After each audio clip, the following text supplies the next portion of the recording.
Jadi otak kita itu sebenarnya Bukan mencari kebenaran. bukan mencari kebenaran. Jadi Mencari kognisi kita survival. lebih peduli fungsi daripada akurasi. Ilusi optimisme, agama, konspirasi selama mereka ningkatin cohesion and coping, Gen kita. oke lanjut. Pasti terusin gitu kan. Jadi Homo sapiens bukan truth seeking machine. Kita fitness seeking apes with fancy prefrontal marketing lalala gitu. Kan si prefrontal marketing. Kayak seakan-akan ya kan selalu ya manusia punya akal budi gini-gini gitu ya. Iya. Ya. Marketing. It's just a marketing. It's just a marketing gimmick.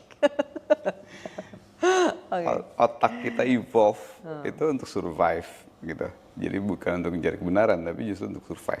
Kalau misalnya mencari kebenaran itu bisa misalnya gini, untuk salah tapi cepat itu bisa ngebantu survive dibandingkan dapat kebenaran tapi butuh waktu sejam mungkin gitu kan.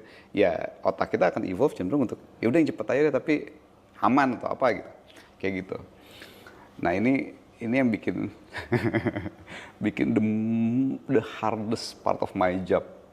Karena mengajar dan otaknya pada didesain bukan untuk mencari kebenaran. Iya, malah untuk survive gitu ya. Tapi ya itu tadi ada relik-relik prasejarah yang masih ada di otak kita semua.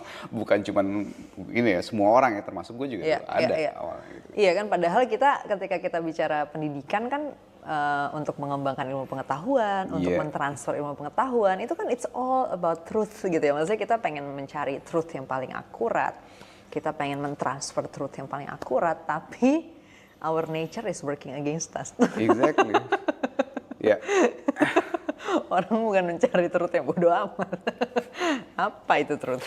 Nah, sekarang yang menarik ya, kenapa sih kita akhirnya bisa lebih survive yang itu dibandingkan mencari kebenaran? Padahal kan dengan kebenaran kita tahu realitas lebih akurat, gitu. Bisa menavigasi dengan oke. Nah, disinilah memang ada campurannya. Of course, ada nih di bagian-bagian di mana kalau kita akurat, jadi itu lebih survive gitu. Contohnya ini ya, planning kalau di musim dingin. Planning musim dingin, yang paling gampangnya berburu lah gitu. Berburu. Kita tuh sangat-sangat well tuned lah kita untuk mengidentifikasi ini suara apa, kemudian jejak apa.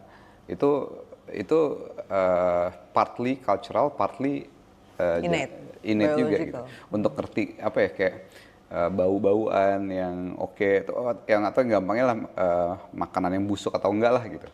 Itu kan ada juga gitu kan, kita ini udah basi nih. Kerasa baunya, rasanya udah enggak segala macam, cepet gitu untuk mengidentifikasi sesuatu yang mungkin berbahaya. Kalau itu nggak akurat tuh kita makan terus. Yes. Nah, ada of course hal kayak gitu yang bisa kita membuat kita berburu dengan lebih baik, lebih efektif, itu sebenarnya ada. Nah, tapi juga ada yang yang sifatnya cepat lebih baik. Iya, kalaupun lu nggak bener nggak apa-apa gitu ya. Karena ada resikonya. Nah,